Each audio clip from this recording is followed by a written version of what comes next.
Welcome to another episode of The Artsy Raven, a show about writing and publishing with your host, J.F. Garrard. Welcome to another episode of the Artsy Raven, and today our special guest is Amy Lorowitz. Amy is a lifelong New Yorker. She grew up in Brooklyn, attended university at SUNY Binghamton, and ultimately made her home in Manhattan with her husband and two daughters, only leaving New York for a 3-year stint in Tokyo, Japan. Summer Husband is her debut novel. So welcome, Amy. Thank you. So happy to be here. Can you tell me a little bit about yourself and how you became a writer? So that's pretty interesting. I did not have any background in literature, did not study it in college, but my mother was a huge reader. They used to have this thing called the Book of the Month Club. And so there were always books in the house, and of course, my library card. And I remember reading a book about when I was like 10 years old. And at that time, YA was not as popular as it is now. And I remember reading it, and I thought to myself that, I could probably do that. I have no idea why. And then like fast forward till I'm married with children, and I've always had it in my head that I think I have a book in me. And I'd been talking about writing a book for forever. And then my older daughter had graduated from college, and she was sitting there looking for jobs. And she's like, Mom, why don't you look for a writing course? And I did. And I found one. I've been working with Jennifer Bell, who is a novelist. I was going to say a best-selling novelist. Let's get that straight. And I've been with her for over 10 years. So every Monday I have to write something. So and then I was told when I stopped looking at it as a class, and I looked at it as something as I guess it is a profession. That once I moved past writing for that class, I was like, oh, I'm writing a book. Oh, okay. Now, did you have any previous life experiences you think that helped you with your writing? Well, living, yes. So my book, Summer Husband, takes place at a sleepaway camp. And I had never gone to sleepaway camp, but I did when my daughters are 8 years apart. So my older daughter was in camp, and I went to visit her on visiting day, and I saw all these little kids. And I was like, who are they? Like, toddlers, like little kids. And they're like, oh, they're the peanuts. They're the kids of the people who work at camp. And then I was like, well, if I ever want my kids to be at camp together, I will come work there. So Hmm. that's what I did. So the experience of Summer Husband is about a 40-year-old woman, hello, who goes to camp for the first time ever with her children. So I had real life experience. I didn't have to research anything. Okay. Now, how did you decide on writing a book about this? Like, So yeah, you I must have had lots of ideas, I'm guessing. So, Right. So I, like, as you said in my bio, I lived in Japan for 3 years. So that was a life-changing kind of Mhm. event also. So I toyed with that for a bit. I would write scenes of being an, out of water American walking around in Japan. And then I would write scenes, funny scenes that happened at camp. And then the camp one just kind of like stuck. So I went with that. Okay. Now, tell me a little bit more about living in Japan. Like, I've visited, but living there for a long, like, for a month or 2 months even is like a totally different experience. Right. So I was there for 3 years, and my husband jokes with me that I left New York kicking and screaming, and I left Tokyo kicking and screaming more. It was a definite life-changing experience. As you said, I grew up in Brooklyn. I live in Manhattan. I went to school in upstate New York, so I was one of those very New York-centric people. So it gave me a worldview that I had never had before, and I were living there was so interesting. We visited every part of the country. We had my daughter at that time was between the ages of 4 and 7, so it was very interesting to her. It was very interesting to all of us. I did not get a great grasp of the language. Mm. So what I like to say is that I have enough Japanese to be amusing because anytime I spoke in Japanese, someone was laughing. Okay, cool, cool. Okay, so now how long did it take you to write this book and get it published and all that? Okay, so going back to when I started in 2013 with Okay. Jennifer Bell, I finished my book like 10 years later. And then it took me a good 3 years to get it published, Mhm. with editing and so forth all the way through the book. I was very fortunate in that when I sent it out to agents, I had like 7 people actually read the book, but no takers. So when I had finally decided, you know what, I'm going to self-publish this, that's when I got introduced to She Writes Press, Hmm. who is the publisher now, and that's been a wonderful collaboration with them. Yeah, so She Writes Press is a hybrid press where they focus on female stories. So it's a Yes. wonderful press that's in the US. Um, okay. Now, can you give me a synopsis of your book Summer Camp? That's, the back cover. Oh yeah. Would you like me to read the back cover or Sure. just give Okay. Lori Kramer, a stay-at-home mom, would go to any length to give her 2 daughters the summer experience of their lives, even getting a job at their camp and tagging along with them. Aside from overseeing the chaos of 4 bunks filled with rambunctious kids and their counselors, Lori also manages to outwit her boss and outrun a bear, and that's just during the first half of the summer. But those escapades are child's play compared to her growing friendship with and attraction to Teddy, the camp's British soccer coach. Their clandestine meetings late at night behind the laundry shack soon turns as hot and steamy as a lazy August afternoon. Lori never imagined that stepping outside of her conventional, underappreciated New York City existence would turn her world upside down and change her life forever. Camp may be for kids, but she's the one having the most fun. And I also use a tagline that I like, that it's what happens at camp when the campers aren't watching. Oh, okay. Oh gosh. Now, what was the biggest challenge in writing this book, do you think? um, Knowing when it was done. Yeah. So during so this it really took hold. It melded during the like everybody else during the pandemic when you had all the time in the world, and we were meeting agents. Jennifer Bell got us agents to everyone in her workshop, and my book was something like 185,000 words. So, because I was just telling stories, really, really great stories. And then I realized, oh, I have to tell stories that move the plot along. Yeah, I yeah. can't like Yeah. just keep telling these funny stories, although they are very amusing. So it's now down to like 85,000 words, which is what the size of a book Wow. should be. Yeah. So paring it was gut-wrenching. Yeah, That yeah. was really hard. But I did leave 2 things in that I thought were just funny. Okay. Now, after readers finish the book, is there anything you want them to take away? I think that the fun of it, I think the heartwarming, nostalgic fun of being in a sleepaway camp, and for some, well, it's not really a book for people who are actually in sleepaway camp as children right now. But I also want to point out that this book is not for only for people who have gone to sleepaway camp. It's a feel good.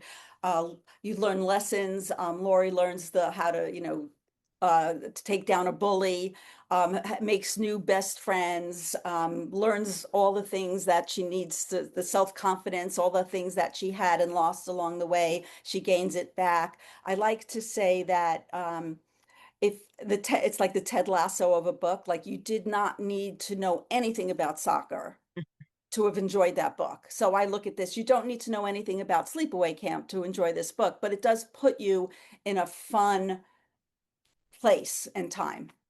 Okay, now I am seriously thinking I have one child of sending them to sleepaway camp next year. Now, do Oh, you have any wonderful. advice before I ship them off for the How, parents and how, children? how old is your child? 11. Oh, okay. Well, that's like the perfect age. And yeah, you just have to make sure that they know that they have to take care of themselves, that they have to do their own not their own laundry. They have to wash themselves. They have to Hmm. make their own choices. They're going to meet like the best friends that they've ever met. But when you go online looking at camps, you should totally make sure that they're I was going to say motto, but that's not the word, but they're what they expressing in their website Hmm. agrees with what you you Okay. agree with, that you have the same way of thinking. But you also you can tell your child that if they hate it, they can come home. That's like Oh, their I wasn't gonna tell them that, but hey, yeah, don't that's kind of sets them no up for life. refunds. Yes, but trust me, or is it a boy or girl? The boy, yeah. Your boy, he'll make like the best his best friends for life. Yeah, and I do not think they'll shower every day, but that, whatever. I've given up on showering at home anyways. Never mind Well, a sleeping weekend. what I always like to tell parents is that, we only have them for 8 weeks. We're not going to Hmm. break them, right?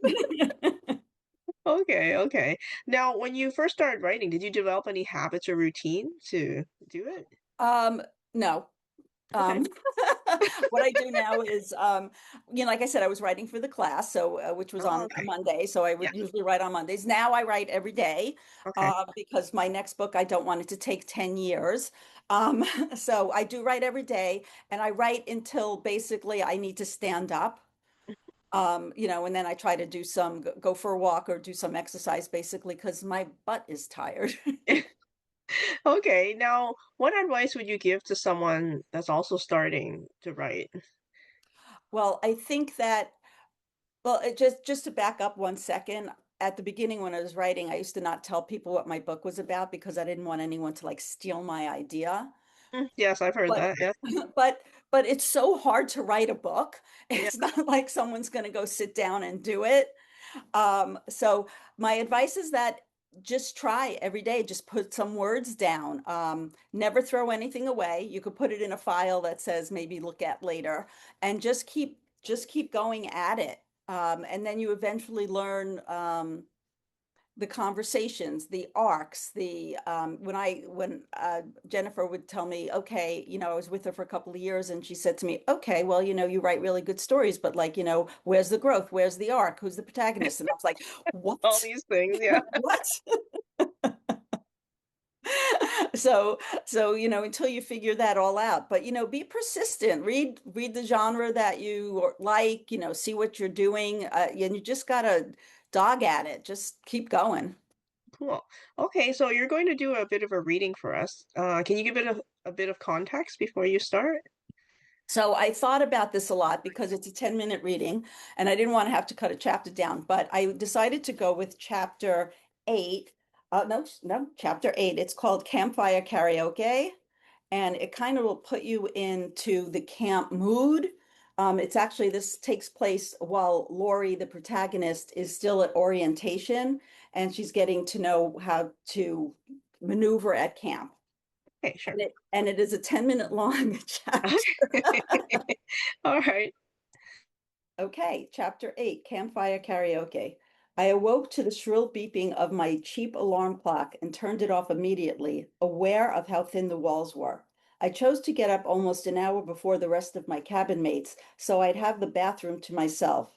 I had also had time for a brisk walk around the campus before meeting Abby, Maggie, and Roger for coffee. The only activity in my day that didn't require me to think was getting dressed. I slid open a drawer, pulled out a white V-neck men's t-shirt and a pair of Kelly Green Sophie shorts. I grabbed a hoodie and laced up my sneakers in the hallway. I stood on the porch, took a deep breath, and was off. On the side of the road, I saw Abby talking on a cell phone in her car, in the only spot where she can get reception. I waved and picked up my pace. It was 6:30 and a lightness blanketed the grass. I was trying to remember the last time I'd walked in the morning dew when I heard a motor. I moved to the side of the road, thinking it was Abby, but it was Jack and Marilyn in a golf cart. They pulled up beside me. What are you doing up so early? Jack asked. I like this time of the morning. It's peaceful. No one's up. Well, aside from the two of you and Abby, I pointed to the idling car. Yeah, this time of the morning is sacred for camp directors. Another successful day has passed and a new one's beginning, Jack said. Where are you off to? For a walk down to the lake before breakfast. Where's your radio? Jack asked. In my room. I didn't think I needed this early in the morning. You should always have it with you. You never know when you might need to contact someone. What if you needed help? It felt less like advice and more like a scolding. I hadn't thought of that. I'll take it with me next time. Okay, if you're by the lake and you need someone, Mike's down there in his trailer, Marilyn said as they drove off. I wanted to believe the burgers were looking out for my best interests, but instead I thought, there goes my peaceful morning walk. It occurred to me that the burgers pretty much owned me for the next 8 weeks. I cut across the girls' campus and ran down the hill to the path that led to the lake. Running always gave me a feeling of freedom. I needed to feel that sensation. When I reached the water, I stopped at the edge, leaning forward with my hands on my thighs to catch my breath. "What are you doing in my front yard?" My racing heart jumped. "You just scared the crap out of me," I said, turning to face a man wearing a camp hoodie, unzipped, no shirt underneath, and green plaid pajama bottoms slung low on his hips. "You must be Mike." He stood straight and saluted me. "At your service." "Why are you alarmed? I live down here. I'm the one who should be surprised. You're Lori, right?" He gave me a once-over and smiled, and the hair on the back of my neck stood up. "I don't usually get early morning visitors. Join me for a cup of coffee, freshly brewed." He ran his hand through his bedhead hair. "Thanks for the offer, but I have a standing date for coffee," I said as I jogged off. I entered the studio and the screen door slammed behind me, immediately getting everyone's attention. "Hey, Lori, anything wrong?" Maggie asked. "Are we on the clock 24/7? It hit me during my run that we're truly at the burger's beck and call for the next 8 weeks. 7 days times 8 weeks multiplied by 24 hours a day, that makes, let's see, 1,344 hours, Roger said. "Are we talking consecutively?" Abby asked. "Less our days off," Maggie said. "Math aside, he knows when we're sleeping," I said. "He knows when we're awake," Abby added. "And there are enough eyes and ears around here that he definitely knows if you've been bad or good," Maggie said. "I'll get you coffee while you fill us in."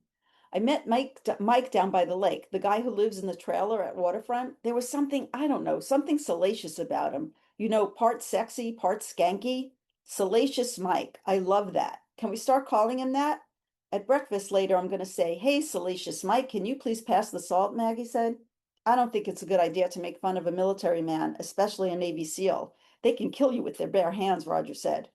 "What Lori says is true. We bartered our freedom in exchange for free camp for our kids," Abby said. "That makes me feel dirty," I said. "Your feeling matches the coffee. Both dirty." Maggie handed me a cup.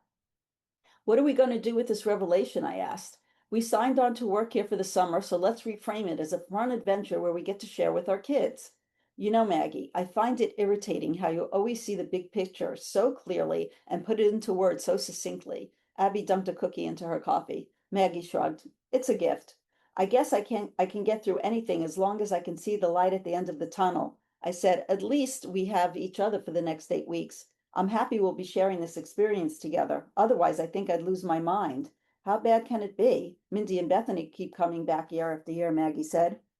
Abby and I trudged up another hill after having spent most of the day walking up and down the stairs of the four Cubs and four Chipmunks cabins. We had decided to do the bunk assignments together. The cabins looked bleak, with only the bare bunks lined up against the walls. We sat opposite each other while I flipped pages to find info on the campers in cabin 1. I read the special needs out loud. "Let's see. Sarah is afraid of the dark. We should put her in the back because the bathroom light will be on all night," Abby said. "Good idea." I wore a roll of masking tape like a bracelet and wrote Sarah's name on in black Sharpie on a strip that I stuck on the bunk where she would sleep. We spent the rest of the day making beds and putting away clothes, toiletries, and sports gear sent ahead by parents. This way, when the campers arrived, they'd be greeted with familiar items from home. In the last cabin, Abby started laughing. "Where should we put Samantha? She's afraid of sharks." We just lost it, giggling uncontrollably. When we caught our breath, Abby said, "In all seriousness, it's important deciding where these girls sleep." "What do you mean? Will she fight with the girl next to her? Will it be drafty sleeping under a window?